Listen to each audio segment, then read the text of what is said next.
entrado no barco para o outro lado, afluiu para ele grande multidão, e ele estava junto do mar. Eis que se chegou a ele um dos principais da sinagoga, chamado Jairo, e vendo-o, prostrou-se a seus pés, e insistentemente lhe suplicou: minha filhinha está à morte, vem e impõe as mãos sobre ela, para que seja salva e viverá. Jesus foi com ele. Versículo 35. Falava ele ainda, quando chegaram alguns da casa do chefe da sinagoga, a quem disseram: tua filha já morreu, por que ainda incomodas o mestre? Mas Jesus, sem acudir a tais palavras, disse ao chefe da sinagoga: não temas, crê somente. Contudo, não permitiu que alguém o acompanhasse, senão a Pedro e os irmãos Tiago e João. Chegando à casa do chefe da sinagoga, viu Jesus o alvoroço, os que choravam e os que pranteavam muito. Ao entrar, lhes disse: por que estáis em alvoroço e chorais? A criança não está morta, mas dorme. E riram-se dele.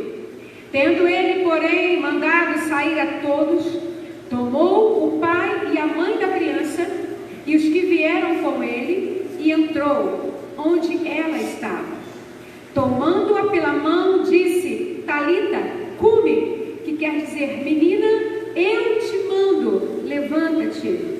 Imediatamente a menina se levantou e pôs-se a andar, pois tinha 12 anos. Então ficaram todos sobremaneira admirados. Mas Jesus ordenou-lhes expressamente que ninguém o soubesse, e mandou que dessem de comer a menina. Amém.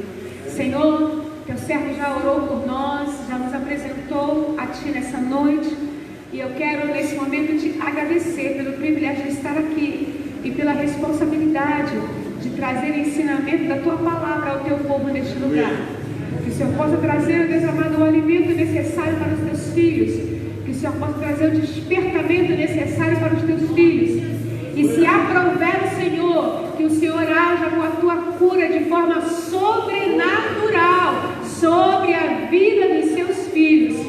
Muito mais do que a cura física nas famílias, há famílias necessitando de curas espirituais, de transformações inteiras da sua alma, e nós clamamos por isso nessa noite, porque muitas vezes a cura física para temporariamente, mas às vezes a enfermidade física para a pessoa, paralisa temporariamente, mas a enfermidade espiritual pode levar à morte eterna. E é isso que nós queremos nessa noite, trazer entendimento para os seus filhos, que muito mais do que uma cura física, uma cura temporal, uma cura para este momento, nós queremos viver a cura para a eternidade, porque nós não fomos criados e gerados para passar a nossa eternidade, Senhor, no inferno, mas nós fomos gerados, ó Deus amado, para viver a eternidade contigo. Então Deus nos faça enxergar isso nessa noite, em nome de Jesus. Amém e amém. Você pode se assentar, meu irmão, minha irmã. Amém? Quando o pastor Fabrício fez o convite para nós e falou que era para nós, na conferência de família, falarmos sobre a cura na família, falarmos sobre estartar isso na família, nesse despertamento, eu pedi ao Senhor um texto, comecei a orar, pedindo ao Senhor que Ele me trouxesse uma palavra que fosse alimento para a minha vida primeiro, porque não tem como nós trazermos alimento para o povo do Senhor sem antes esse alimento chegar para nós. Amém, irmãos? Primeiro tem que chegar em nós. E o Senhor me fez lembrar desse texto, dessa família, a família de um homem importante para a sua época, porque Jairo era o chefe de uma sinagoga, ele era um dos principais, ele era meio que como um pastor, né? Vamos colocar assim, naquela sinagoga ele ensinava das leis, ele falava, trazia o ensinamento da Torá naquele lugar, as pessoas o procuravam, ele tinha um cargo, uma responsabilidade muito grande.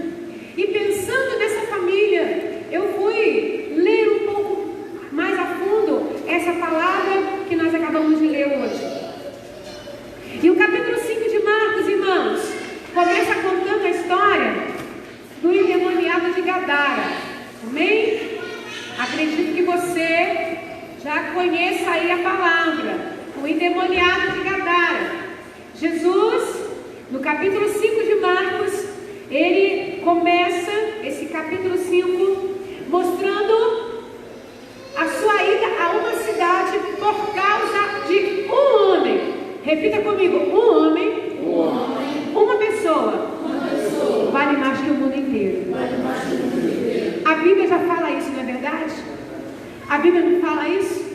Que a conversão de uma pessoa, ela é mais importante que o mundo inteiro naquele momento. Amém? Então Jesus atravessa uma tempestade se levantou. Jesus vai então para Gadara, acalma aquela tempestade.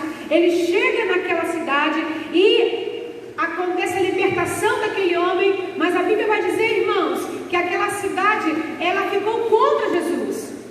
E Jesus teve que ir embora, porque eles mandaram Jesus embora daquela cidade. Porque os demônios que estavam naquele homem passou para os porcos caíram no precipício, trouxe prejuízo para os comerciantes daquela localidade. E aí os comerciantes, porque perderam o seu lucro, queriam que Jesus fosse embora. E o texto vai dizer exatamente que Jesus pega o barco e sai daquele lugar. E aí, no capítulo 5 ainda, no versículo 21, tendo Jesus voltado do barco para o outro lado, ou seja, ele atravessou, foi para Gadara, alcançou um homem que levou transformação para toda uma família, trouxe libertação para uma família. Você imagina bem, uma família convivendo com um homem endemoniado que se machucava, que vivia com as roupas rasgadas, que vivia nu, que vivia pelo cemitério, mexendo nos túmulos, trazendo dificuldade, dores, angústia para a sua família. Aquele homem agora é restaurado, é liberto, é curado, é transformado, e ele quer acompanhar Jesus, mas Jesus fala para ele: vai para sua casa, porque Jesus quer que o milagre aconteça lá dentro da casa dele. E aí Jesus, depois de ser expulso da cidade, ele volta para Cafarnaum, e no seu retorno para Cafarnaum já tem uma multidão esperando ele. Lembra que eu comecei falando aqui, agora você repetiu comigo, que uma vida vale mais que o mundo inteiro? Jesus, ele chega naquele lugar de Cafarnaum e uma grande multidão já está aguardando. E o ministério de Jesus sempre foi alvo de multidões. Eu vou repetir: o ministério de Jesus sempre foi o alvo das multidões. As multidões iam atrás de Jesus, as multidões procuravam estar com Jesus. O que Jesus fazia atraía as multidões, era foco para as multidões. Porém, Jesus nunca focou nas multidões. Jesus focava em pessoas. Jesus focava no indivíduo. Jesus focava em um de cada vez. Jesus tinha preocupação de trabalhar em um de cada vez, em formatar um de cada vez. Irmãos, hoje em dia as pessoas querem vir atrás de multidões. E as multidões, não é que Deus não queira, multidões não é isso, eu quero que você entenda. Mas Jesus tinha a preocupação de primeiro focar em pessoa, em uma pessoa. Primeiro tratar com aquela pessoa e não com a multidão apenas. A multidão ia, mas Jesus focava primeiro na pessoa. O foco aqui, nesse texto que nós lemos, é falar sim da cura, da ressurreição da filha de Jairo, mas muito mais que enfatizar aquela cura. Preste muita atenção nisso. Muito mais que enfatizar aquele momento de cura, muito mais que enfatizar aquela ressurreição que aconteceu na vida daquela menina. O Senhor ministrava ao meu coração: filha, é necessário falar das curas que o meu Espírito quer fazer na alma da minha igreja nos dias de hoje. Porque a igreja do Senhor, a noiva do Senhor, nos dias atuais, ela tem permitido muitas feridas da sua alma, derivados de um desejo intenso de aceitação, de um desejo intenso de ser visto, de um desejo intenso de ser amado, de um desejo intenso de ser aplaudido,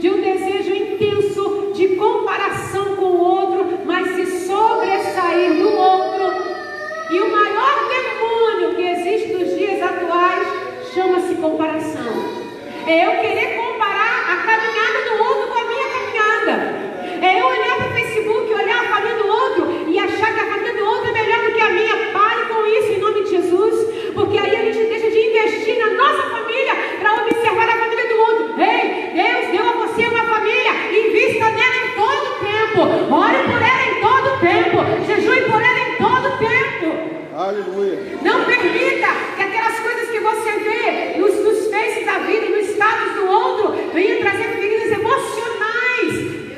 Gangrenar o teu casamento, o teu relacionamento, a tua família. Olhando às vezes o filho do outro, olhando às vezes a esposa ou o esposo do outro, em nome de Jesus.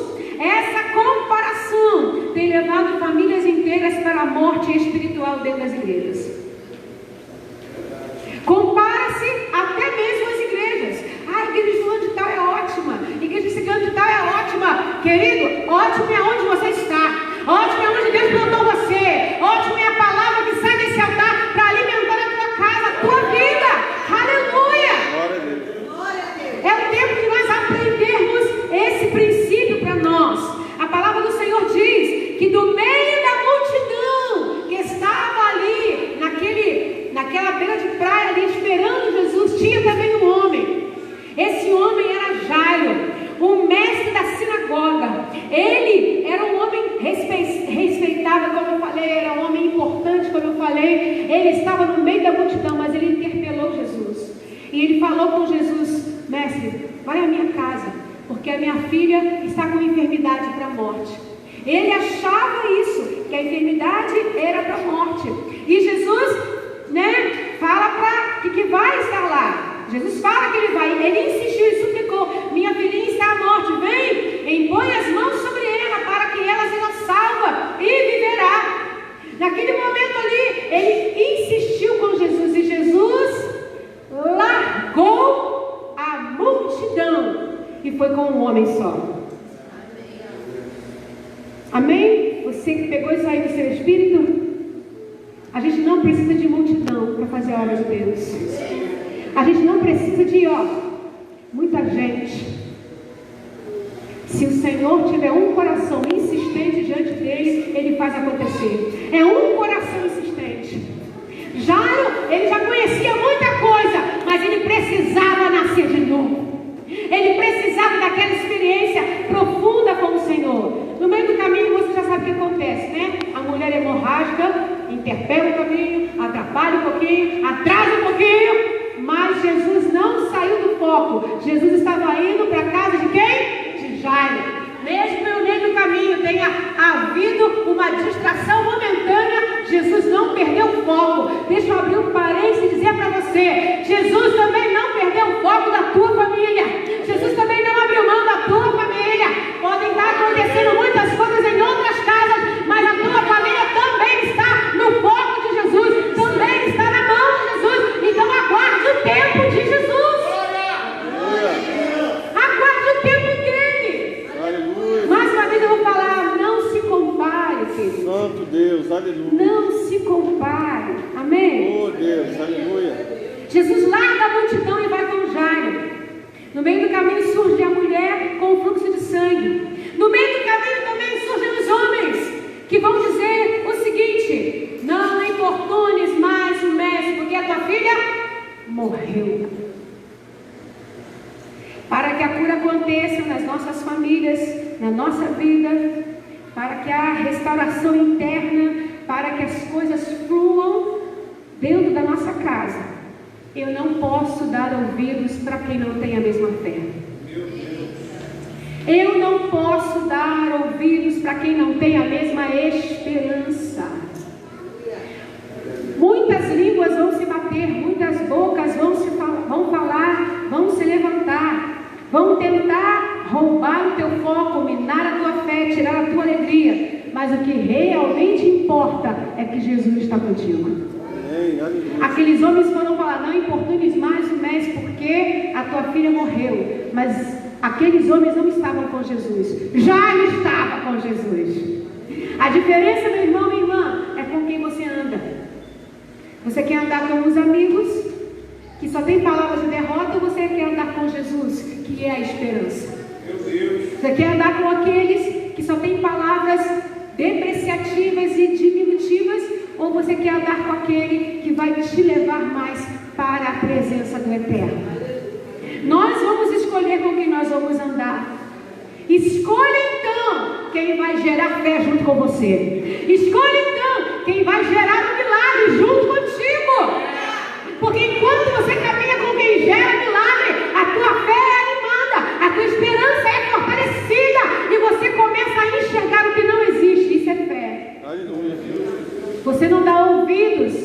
vozes que vêm de fora, essas vozes não interessam, porque Jesus está contigo.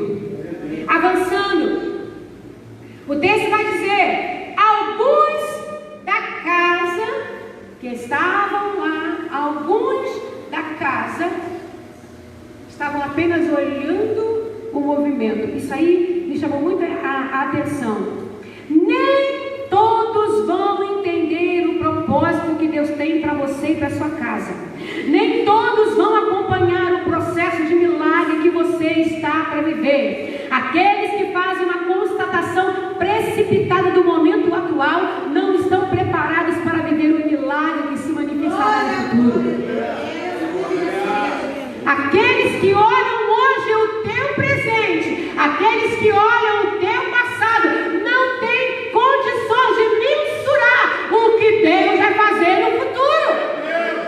Então você não pode andar por aquilo que as pessoas disseram ou por aquilo que as pessoas falam agora. Ande pela promessa do futuro, ande pela semente que já foi lançada para você e para a tua casa, em nome de Jesus. Não dê ouvidos, crê somente. Foi isso que Jesus falou: crê somente. Crê somente, não dê ouvidos. Quem te prometeu te garante. Valeu, pastor. Quem te prometeu te garante. Quem fez a promessa para mim me garante até o fim. Quem te prometeu conhece o teu passado, ele vê o teu futuro, mas ele já preparou uma excelência para o teu milagre lá na frente. Não dê ouvidos para os agoreiros de plantão, porque eles querem apenas roubar o milagre e a bênção que Deus tem já reservado para você. Avançando, Jesus não permitiu que ninguém mais o acompanhasse, a não ser Pedro, Tiago e João, e o pai e a mãe. Sabe o que eu aprendo com isso, queridos? Seja seletivo na sua caminhada. Exponha-se o mínimo possível. Fale com todos, mas ande com poucos.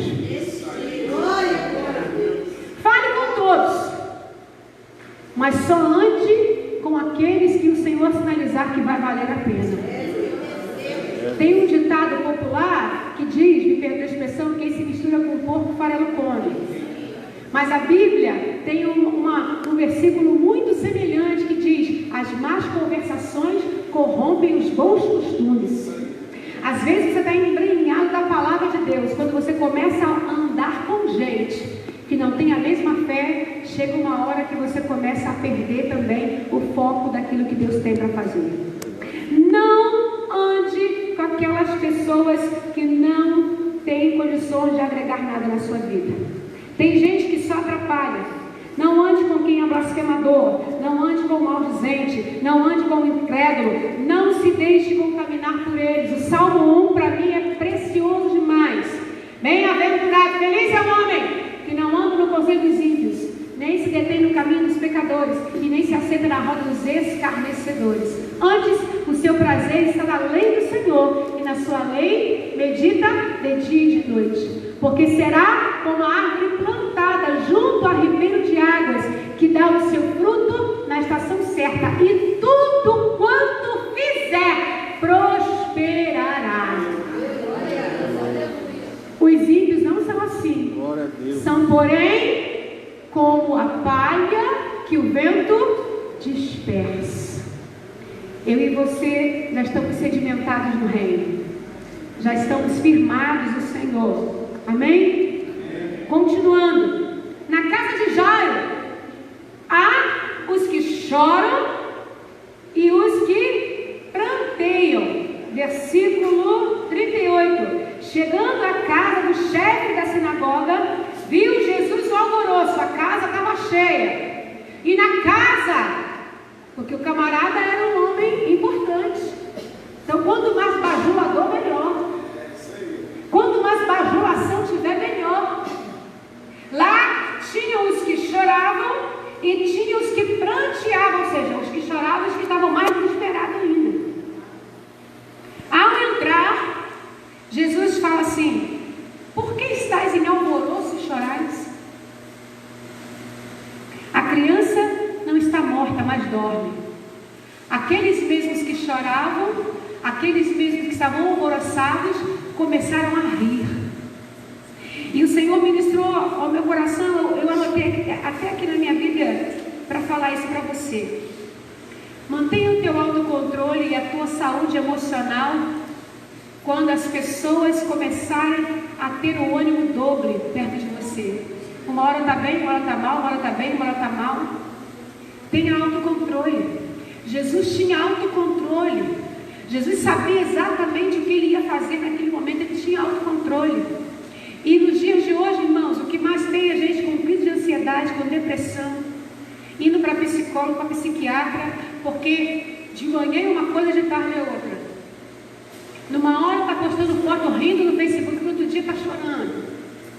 Uma angústia entra no seu coração, sabe por quê? Porque está permitindo que as situações aparentes sejam determinantes na sua vida. Deixa que Jesus seja fator determinante na sua vida e não as situações. As situações ali, aquele povo ali que estava chorando com a morte da menina, quando ouve da boca de Jesus, ela não dorme, ela não morreu, ela dorme, eles riem, eles debocham, eles têm um ânimo doble, eles não têm saúde emocional para aguentar aquilo que Deus está para fazer. Por isso que Jesus é tão maravilhoso e fala, manda todo mundo sair. Porque eles estão aqui chorando e pranteando, não é porque amam você, mas estão de bajulação aqui com você. Porque se eu acabei de falar que a menina está viva, era para eles celebrarem, era para eles glorificarem ao Deus eterno. Mas não foi isso que eles estavam fazendo. Eles riram, eles debocharam. Jesus então falou o seguinte: sai todo mundo. Pegou o pai e a mãe, Pedro, Tiago e João, tomou-a pela mão e disse, Talita cumi, que quer dizer, menina, levante-se. E o que a palavra do Senhor diz para nós, irmãos? Que ela se levantou, que houve o milagre, que houve a restituição. Somente o pai, a mãe, Pedro, Tiago e João. E mais uma vez, a palavra do Senhor, o Espírito Santo me ensina aqui, que poucos gozam de intimidade, poucos creem no seu milagre, e por isso poucos também estarão por perto para celebrar o teu milagre. Seu milagre pode até virar notícia depois, mas na hora que ele estiver se manifestando, na hora que ele estiver sendo gerado e manifesto, só aqueles que gozam de intimidade é que vão participar, é que vão ver, é que vão se alegrar deste milagre do Senhor na sua vida. Porque quem ri não celebra, quem debocha não celebra, quem não está firme no propósito não celebra, quem não entende o processo não celebra, quem não vive vida de santidade não celebra. Aleluia! Deus quer que o seu povo entenda isso. Talita cumi, menina, levante-se, seja curada, seja ressuscitada, viva. Ela se pôs em pé e começou a andar, e todos ficaram admirados. E o milagre aconteceu dentro do quarto, no lugar da intimidade. Dentro do quarto é o lugar onde você dobra o teu joelho e se rasga diante do Senhor. É aonde o teu pastor, a tua pastora não podem estar, mas você está. E quem é mais importante, sem desmerecê-los, é claro, mas quem está lá contigo também é o Senhor que seca as tuas lágrimas. E é Ele que vai gerar o teu milagre. Então, meu irmão, minha irmã, não desista de orar pela cura, pela restauração, porque o tempo do Senhor vai chegar. E o Senhor, que isso para mim foi algo também muito importante que eu quero deixar para você. No versículo 43, Jesus dá uma ordem expressa. Ou seja, Jesus dá uma ordem papo reto, para agora, é expresso, é agora. O que Jesus falou? Não conta para ninguém o que aconteceu, mas dei de comer a menina. O que eu aprendo com isso e quero sinalizar para você? Depois de você receber o teu milagre, você deve alimentar o teu milagre. Sabe por quê, pastor Fabrício? Porque quando eu quero milagre, eu vou para a campanha. Quando eu vou para o milagre, eu vou para o monte. Quando eu quero milagre, eu faço jejum. Quando eu quero milagre, eu dizimo, eu oferto. Quando eu quero milagre, eu lavo a igreja, eu limpo tudo, eu vou para a cantina. Quando eu quero milagre, eu estou disponível para tudo. Quando eu recebo o milagre, eu não tenho mais tempo. Quando eu recebo o milagre, eu estou cansado. Quando eu recebo o milagre, eu tenho outras distrações. Quando eu recebo o milagre, eu começo a olhar outras coisas e perco o foco, eu perco o compromisso, eu perco a intimidade. E eu posso ganhar o milagre, mas posso perder o maior, que é a vida eterna, o maior milagre do Senhor para minha família. Aleluia. Alimente o teu milagre, continue se consagrando, continue pagando o preço da oração, continue vindo para a casa do Senhor, continue sendo fiel ao seu dízimo e da sua oferta, continue sendo discípulo do Senhor em todo o tempo. Alimente o teu milagre. Aleluia. E quando alguém fala assim, mas que tanto você faz na igreja, você já tem uma vida aí boa, os filhos já se converteram, o marido se converteu, tem casa própria, tem casa, você vai poder falar, eu não sirvo ao meu Deus por bens, eu sirvo ao meu Deus pelo que Ele é para mim. Eu não vou para a igreja para ganhar coisas de Deus, eu vou para a igreja porque Ele já me deu a maior coisa, a salvação. Eu vou para a igreja porque tenho o prazer de estar na casa do Senhor.